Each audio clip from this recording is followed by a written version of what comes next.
Arcade Museum.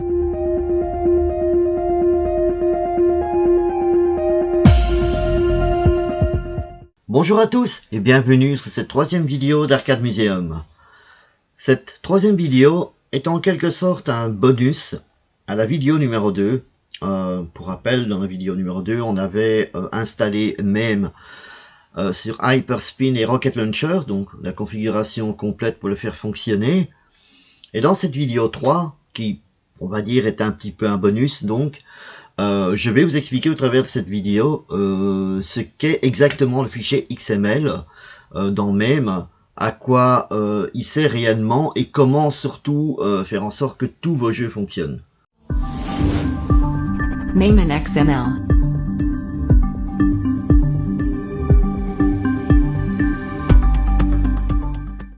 Pour rappel, dans la vidéo 2, je vous expliquais que le fichier XML se retrouve dans le database. Et dans le database, évidemment, il y a un dossier qui représente chacun des émulateurs qu'on aura installés. Dans chacun de ces émulateurs, il y a ce fichier, ce fameux fichier XML, qui contient donc toute la liste des jeux qui va tourner sur cet émulateur. Que ce soit même que ce soit sur Vectrex ou peu importe, hein, donc ça fonctionne sur tous les émulateurs de cette manière.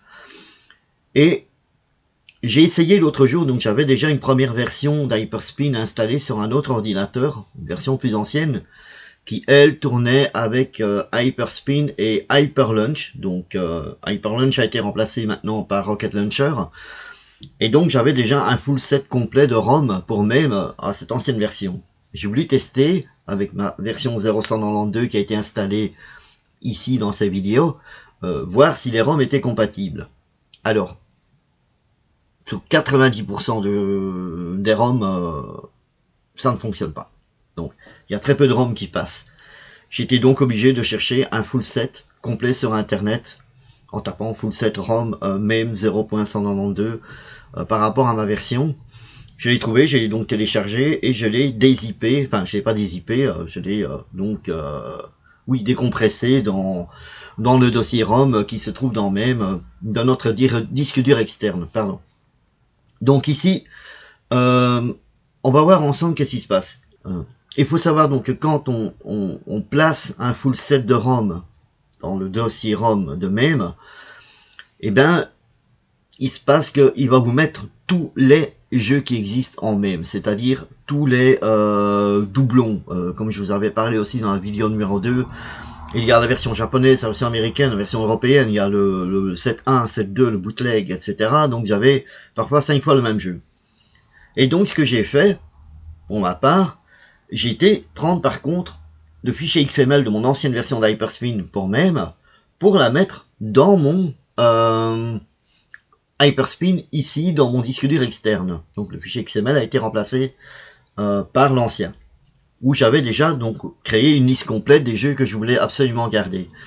Alors, la plupart des jeux, jusqu'à présent, fonctionnent, mais malgré tout, il y a certains noms qui sont pas pareils.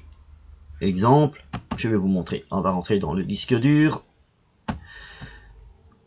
Hyperspin, on va dans Database, MAME, et je vais dans MAME ici, un clic droit dessus, et je vais ouvrir avec, avec quoi, bah, Edit avec Notepad. Donc éventuellement si vous n'avez pas Notepad installé, installez-le, c'est très bien comme programme, c'est même mieux. Donc voilà, je suis arrivé déjà à une certaine partie de mes jeux qui ont été vérifiés. Je suis arrivé à Atlantis ici, qui est à la lettre A seulement de tout l'alphabet, il y a encore beaucoup de lettres à faire. Et je vais maintenant continuer évidemment tout le reste pour voir si mes jeux fonctionnent. Tout ce qui est au-dessus fonctionne, mais ce qui est en dessous, je ne sais pas. Je ne sais pas si le nom des jeux est correct. Donc, comment vérifier qu'un jeu fonctionne? Eh bien, c'est très simple. On va simplement aller dans Hyperspin et lancer Hyperspin. Je l'ai mis en mode fenêtre, donc pas plein écran, pour qu'on puisse quand même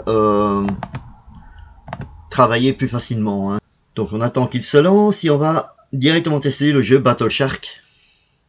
Voilà. On rentre dans MAME. Je vais essayer de diminuer le son. Je sais pas si ça va changer quelque chose au niveau. Donc on va aller sur Battle Shark. Donc je vais aller dans la lettre B. Et Wink. Oups, pardon, je me suis trompé là.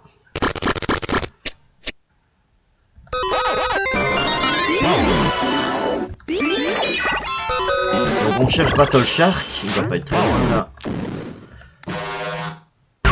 Ah, c'est pas ça. Non. Voilà, il est ici, juste au-dessus. Vous pouvez voir déjà que j'ai installé tous les médias. Je vais vous expliquer ça évidemment dans une autre vidéo. Comment mettre des thèmes, comment faire des boutons, comment mettre une vidéo. Mais ici, on va juste se pencher sur le fichier XML et sur nos jeux qui sont installés dans Hyperspin. Donc je vais tester voir si ce jeu se lance. J'appuie sur Enter.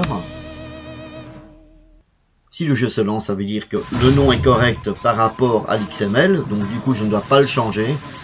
Ben voilà. Ici, il marque directement un message d'erreur. Cannot find ROM bsharkj. On va voir pourquoi. Dans notre fichier XML, on a effectivement le nom de la ROM qui s'appelle bsharkj.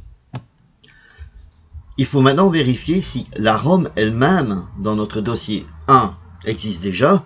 Si elle n'est pas dedans, ben, il va falloir évidemment la trouver sur internet et alors changer le nom ici sur notre XML par le nom de la ROM qu'on aura téléchargée, ou alors vérifier qu'elle est bien présente. Si elle est présente, vérifier que le nom est bien similaire à celui-ci.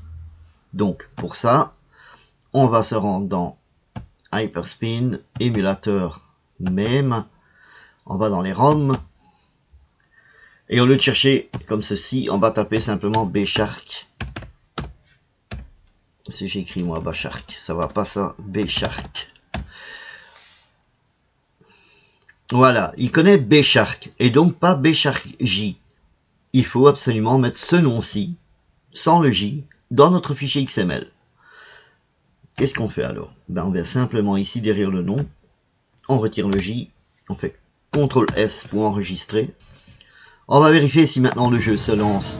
Pour ça, on monte un coup, on revient en arrière, on fait Enter pour qu'il reprenne de nouveau le paramètre d'origine. On redescend de 1. Et là on peut voir, voilà, que j'ai plus que la vidéo. Je n'ai plus mon thème qui s'affiche. Et du coup, il va falloir que je change aussi le nom du thème. Mais j'ai quand même d'abord vérifié que le jeu fonctionne maintenant, vu qu'on a changé le bsharkj en bshark. On fait Enter. Et ça fonctionne.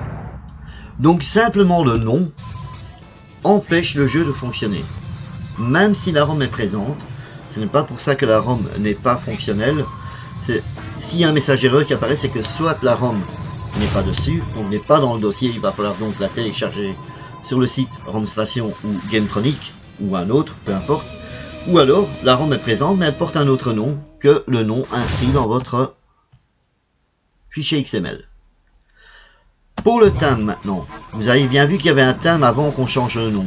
On va remettre le thème de nouveau correctement. C'est parce que aussi le thème porte le même nom que la ROM. C'est-à-dire que ici, mon thème au départ s'appelait bsharkj.